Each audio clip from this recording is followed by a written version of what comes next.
Top of the morning, folks. Chris Rockwell here. Saturday, January 17th, my sobriety birthday. Today I have 8 years, you guys. It's a trip. It's I've been reflecting a little bit over the last few days, last few weeks, I think, probably. And I think the reflection is after, at 8 years, it's like, how did I stay sober? And that's always what I want to try to share based on what I learned in recovery. Um, that, this is a one day at a time thing. And the moment I think that I've got it, I've got it figured out, um, and I've conquered something permanently, that's the day that I start to slip back into thinking that is typically what happens when guys just stop drinking and not do any work on why they drink so much, you know. Um,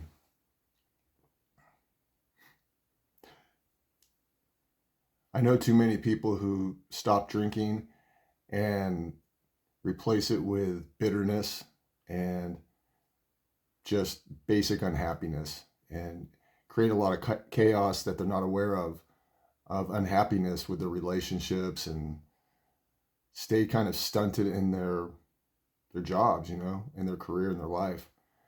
It's not all bad. I mean, it's a huge accomplishment to just stop, you know what I mean? But for me to be where I am in my life, for it to look and feel the way it does, which is really good, in a really kind of fundamental way that has allowed me to attain some peace. And I'm telling you, I don't know about you guys, but where I was, it was pretty dark, man.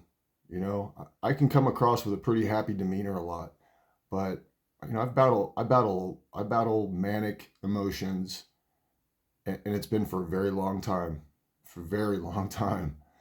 And I the minute that I found alcohol, I was it kind of just immediately solved that discomfort that I had, that uncomfortability, that just not feeling like I was either too, I just didn't feel like I fit, in terms of just trying to make sense of myself anywhere.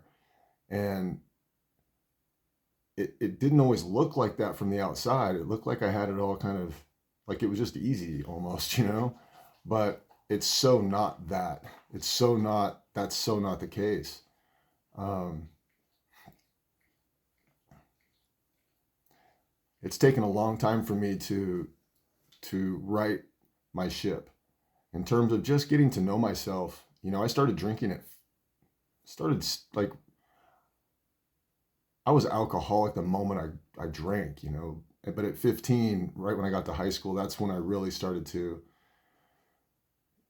That's when I really started to take to it. It made all the pressures go away. The football and the social pressures and pressures at home and all that stuff, all the stresses. It took it away for me, and I was very shy and in a lot of ways, and very contemplative. And try to make sense of fast moving aggressive society and sports and kids that were raised getting beat and around violence and shit like that, like adapting to that world, from what I was coming from, with a lot of care, man, a lot of love. um, Nothing about perfection. It's about the holistic view, objective view of, I had a lot of love and care and encouragement. So um, I've always been pretty interested in just like wanting to connect with other people because I felt pretty good about myself in a lot of ways. I think when I got into society is when I really started to get confused, and probably that's like with most of us, I just started to get confused about, well, who am I? And if they're all doing that, I guess I got to kind of adapt to that because that's what's going on. You know what I mean? And I don't think I'm much different than most people. I just tried to adapt to things that I was raised to value, and then in society translate that sports, just business, and just my general social kind of mindset, how to deal with the society, whether it was peer group or business or whatever. It was just that, you know what I mean? But my interactions with people, especially in business, it really took a toll on me. The aggressive, not always honest, a lot of times,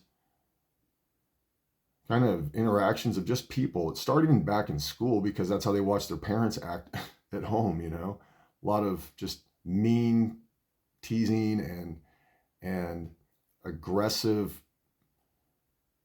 bullying and a lot of stuff I wasn't I wasn't aware of, and it just seemed really, it was very uncomfortable to say the least. And I think, you know, I definitely suffered from kind of feeling like I was always I was just trying to always make sense of things, but it didn't always feel that way to me. And again, I don't think that's unique. I don't think that I'm much different than most kids growing up and trying to find their place. I think there were some things in my personal experience in how I ended up manifesting poor thinking and behaviors of how to cope with those that thinking, and that struggle is, I basically, my self-medication solution ended up being a very, very powerful boomerang that destroyed my life. So it didn't work. And I realized that I'd have been much better off, going through the pains of emotionally maturing over those years instead of covering it all up with alcohol, like most people, most guys I was around did. The reason I think I had a shot to find a healthy, level of sobriety, to be able to stop, the discipline to stop, um, and kind of abstain for a while when it's you're just dying inside for more. That took a survival will, and that's how bad it got. So it was to survive. And today on my birthday, my sobriety birthday, I think about those days. I think the days building up to the last day I drank, and I was very, very, very quickly losing my mind. It was deteriorating into me seeing things and hearing things that were just not okay. Um, and that was just alcohol. You know what I mean? Like, alcohol is such a bad drug, and it's so normalized as okay because it's it's okay by our society, and it's promoted. So, you know, they were like the first pharmaceutical, and still are the dominant pharmaceutical company in the world, alcohol. So, you know, I know that now. It's crazy, dude. It's so crazy. Like, how did I completely change my entire way I see the world and think, to get to a place where I wake up and I don't have to crack a beer to stop my shakes and the impending doom of just the day coming at me, that's those days are gone, man. And I still shake my head and go, man, I can't believe I'm not waking up drinking. I can't believe I'm living a life without alcohol. Like, what the hell? But then I look back over these last 8 years,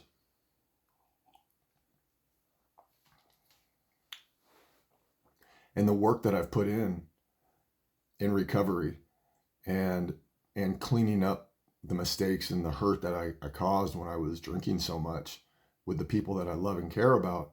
You know, that the last 8 years of my life have not been, it's been a lot of financial struggle, trying to start over, trying to get some things going that didn't work out, that took took everything I had, man.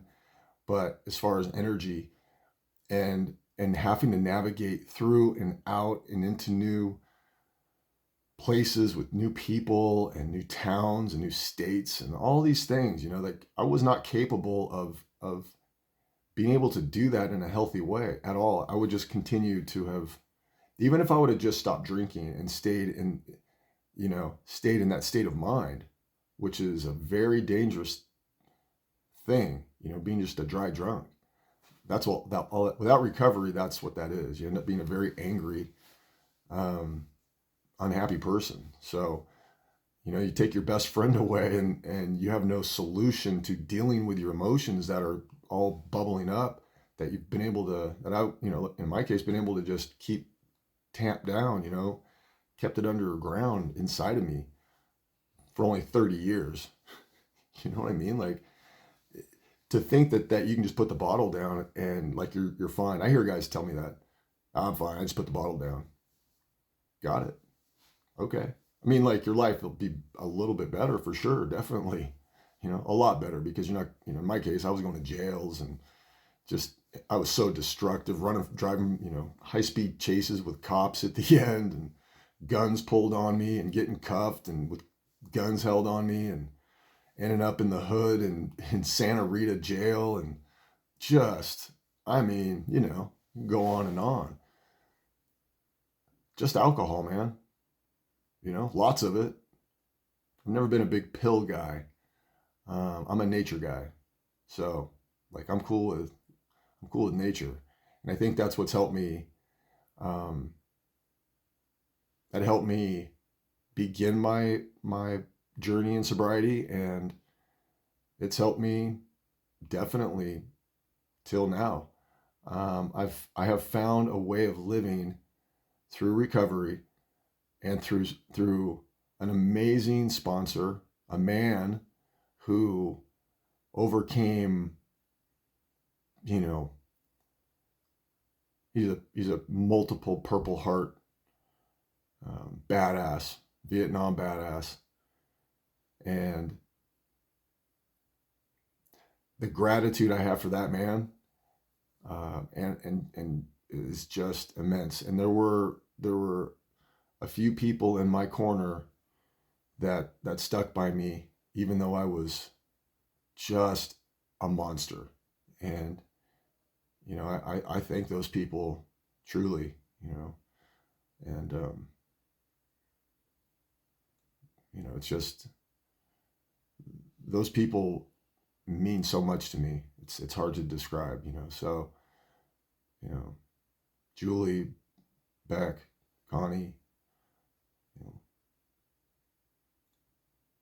yeah. And there's a lot of hurt that I caused, especially those closest to me, and it's it's still not all perfect with everybody, and that's the way it goes. But the one thing I can say is that I've been able to earn a lot of that love and respect back from my core, from my ex-wife and her family, and the closest people to me, and I continue to try to love on the ones that are still hurt, because they went miles with me, and fought for me, and that's one of the reasons I'm sober today, and I owe that, I owe a lot of love and gratitude to those people too, um, and there are a lot of brothers in sobriety that have been, we've walked through the war together, similar guys my age, a little younger, a little older, and we've been through it, man. And it's a daily battle that, unless you're in it, it seems overly dramatic and, you know, just kind of out there. And it should, because our society is very sick. Um, Pointing the finger at drug addicts and alcoholics is a totally understandable, but also a very simple and easy kind of final result blame of an extremely dysfunctional society that actually normalizes and supports and endorses and promotes um, alcohol and drugs, because they go hand in hand. So, you know, the courage it takes for someone to break out of that matrix of this mainstream society, alcoholic society, and challenge self to go, hey man, something's wrong with me. And in an alcoholic's case like me, like, it was obvious. I didn't have to, like, it wasn't some day I woke up and I was like, you know what, I feel like growing today. I think I'll just stop drinking and change course, like people who are not alcoholics like to tell me and others, why don't you just stop? I can put it down. It's like, yeah, dude, that's great. Good for you. Your brain, your DNA, and then your actions didn't create alcoholism in you, and that's, you don't have a bodily allergy. Like, there's a lot of factors, like biochemical factors. You know what I mean? In addition to the final phase of it, which is the self will chooses, in my case, chooses to grab that, that weapon and weaponize it within myself. So that's all self will and choice at the end. But the beginnings, I am not wired the same as many people I grew up with, and I think they would say the same thing. Um, and the ones who were like me, we ran together, man. We were all hyperactive. Technically, I think we'd all be called ADD today, and my dad was, and most of the guys he ran with, they were all athletes. They were all fast twitch brains. They were smart. They were, um, outdoorsmen, and just loved life. So, and enjoyed experiencing life, because they've got stuff in them that creates passion, something we lack greatly in this world. So, because I stepped over the line, like some of my brothers, um, a lot of it, with us as kids, a lot of us were athletes, and taking big chances and pushing each other competitively, just as kids, whether we were jumping off rocks into a creek, or, and as football came into the game and sports, we really pushed each other. And that adrenaline, man, that's something that I think is not identified enough with how kids are, how we transfer people like me, male athletes and women. I have some friends who struggle also because of trying to transition from high performance, daily athletic competition, even at a high school level. And once that's gone, it's, you got to replace that. And in my case, I went on and I played more. I played college football, but the intensity of it was so out of my realm of reality that alcohol for me only ramped up. And plus the lifestyle of being a big time, you know, college football player with a program like I was with, you know, it was it was like a it was a party all the time. It was, as long as we were winning, and we won a lot. That justified through examples of coaches, and we were sponsored. Our our stadium's number one sponsor when I first got there was Bud Light, man. So, like, sponsoring at a college football game, big college football games, ESPN's there.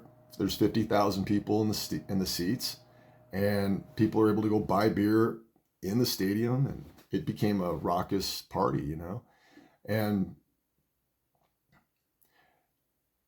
having to say goodbye to all of that stimulation, and that's the key point.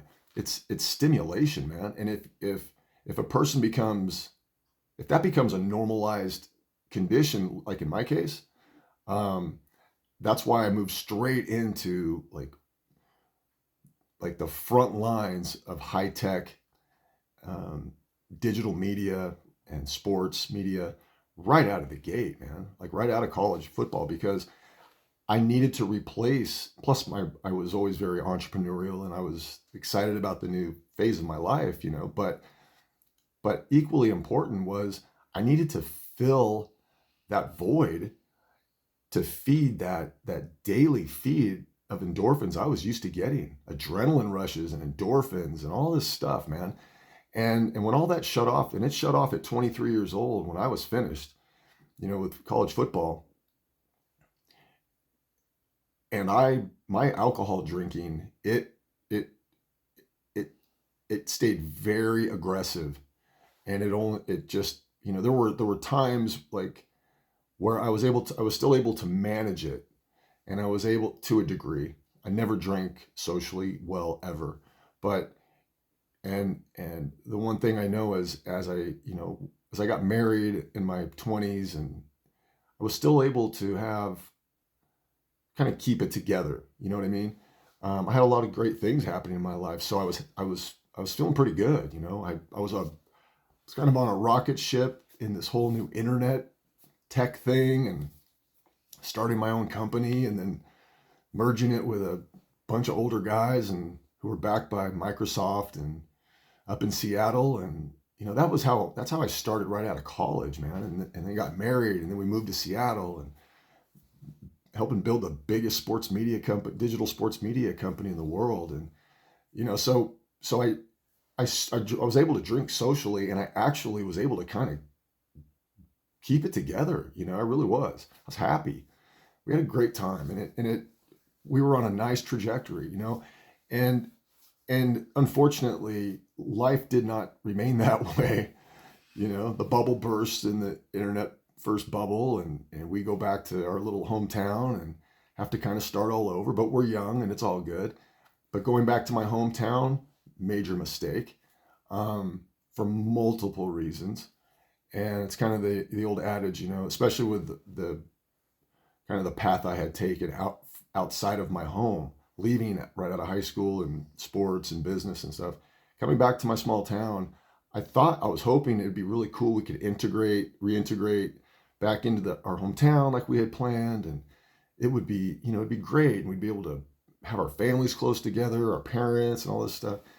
And you know, it just didn't work, and you know, it didn't work well.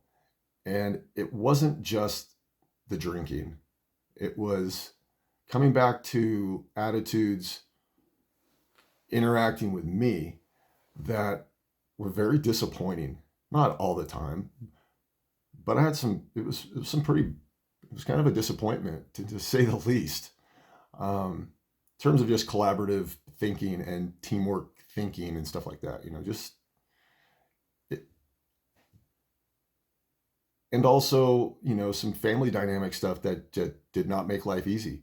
So, you know, and then the final thing that really kind of tipped the whole thing was, you know, it's always hard financially, and that's always going to be an up and down for most of us, and a struggle for a lot of us, you know.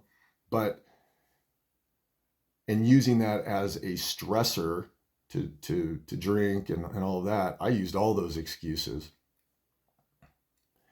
That definitely ended up, you know, when life didn't turn out, when my wife and I could not have children, um, and that was the whole thing that we both came from. It was our dream, our biggest dream.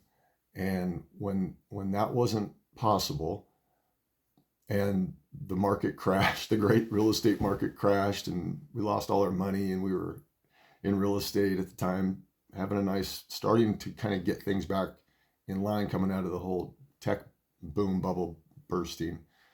Um, but we lived really modestly, so you know, we were going to be okay.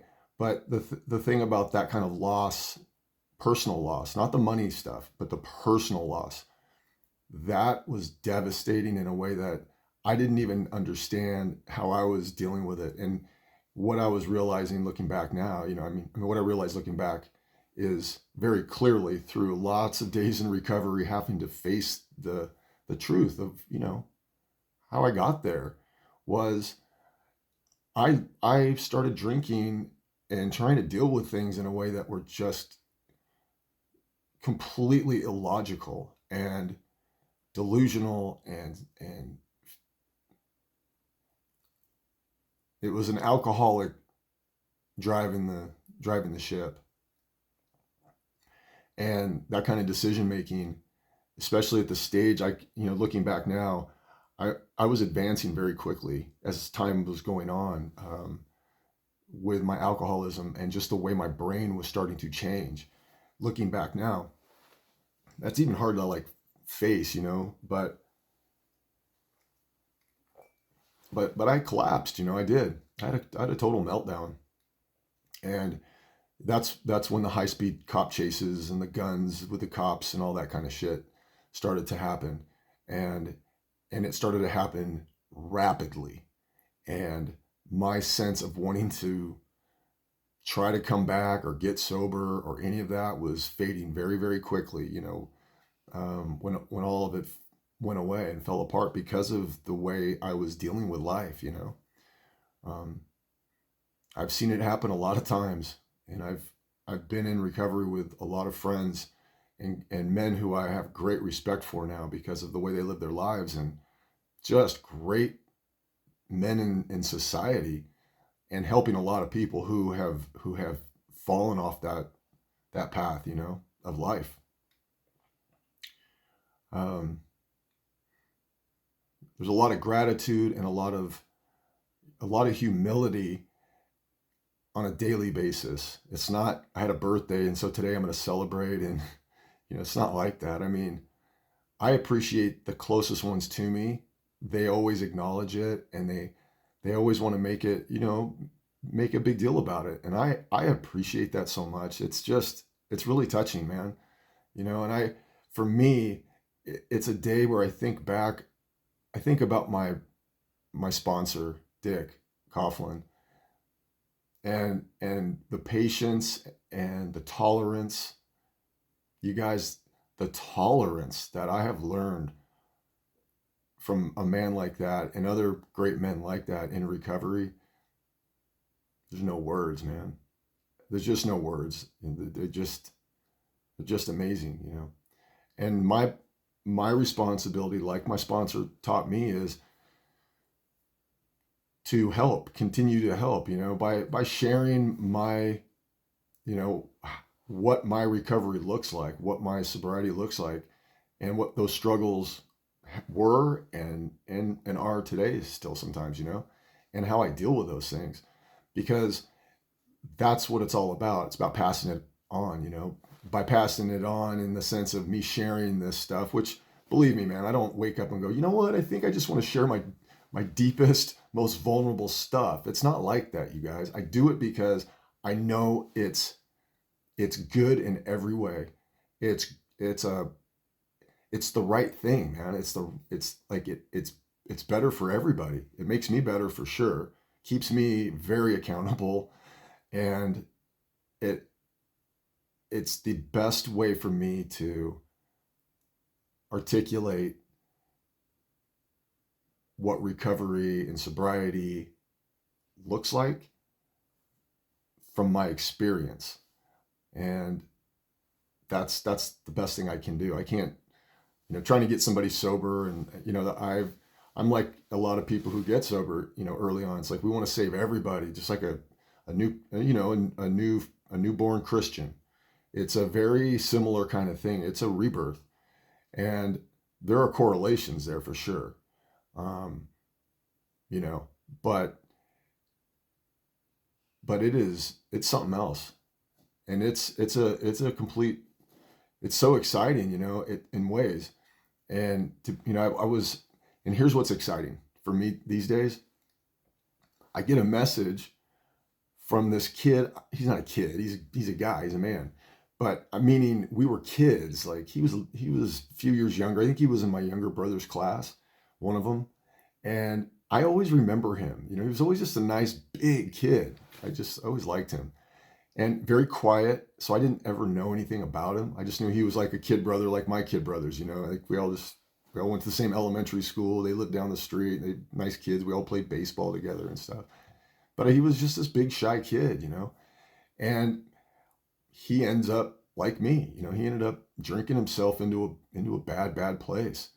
And I never knew what happened to him. You know, that's what happens a lot of times. You just like you don't know what happens is if they died or if they're what's going on. This guy hits me with a message like 3 days ago, and he was like, "Hey man, I really dig that art piece in your office, and that's great, man." And he's like, he goes, "I'm coming up on a year sober." And dude, I was just like, I got chills right now. Like I was tripping, and we had this really cool back and forth of just connecting as brothers in sobriety, and listening to him vulnerably share in a message that about waking up in the morning and not having a hangover and seeing the sunshine. I mean, it chokes me up, dude. He was a dead man walking like me. Yeah. So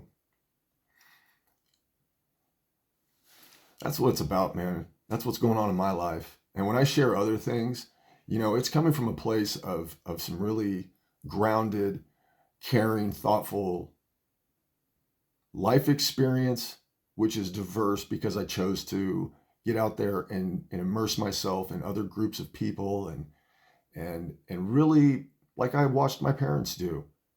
They were all over the world, man, meeting different people, in Russia and Israel. And I mean, so I watched that as a kid.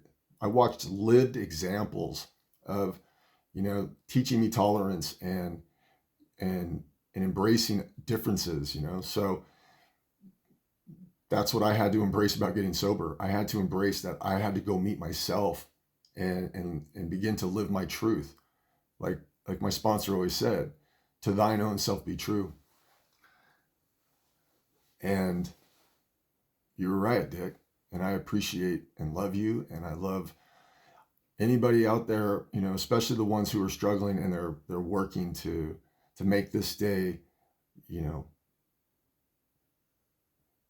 a day of something they can look back on and feel good about, which starts with, not picking up the bottle in the morning and telling ourselves, that we're worth it enough just to get through the day, through the moments that are just feel impossible, and to reach out to other people that are like that, like me. There's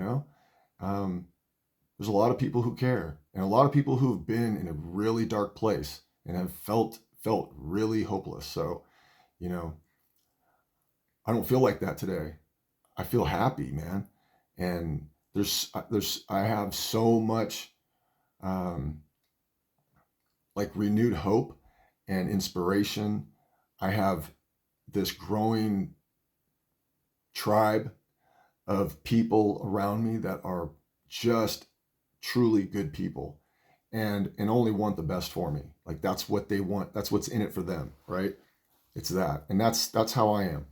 I just want to help, and I want to be able to do the best I can of living a good life and have some peace and take care of my dogs and the people around me and provide a little value to the world in the sense of what I can offer. And this is where I can be a friend. So I hope you guys have a great day, and it's just one day at a time, and everything's cool, man. It's gonna be all right no matter what. So that's all we got to remember. All right, you guys, take care. Bye.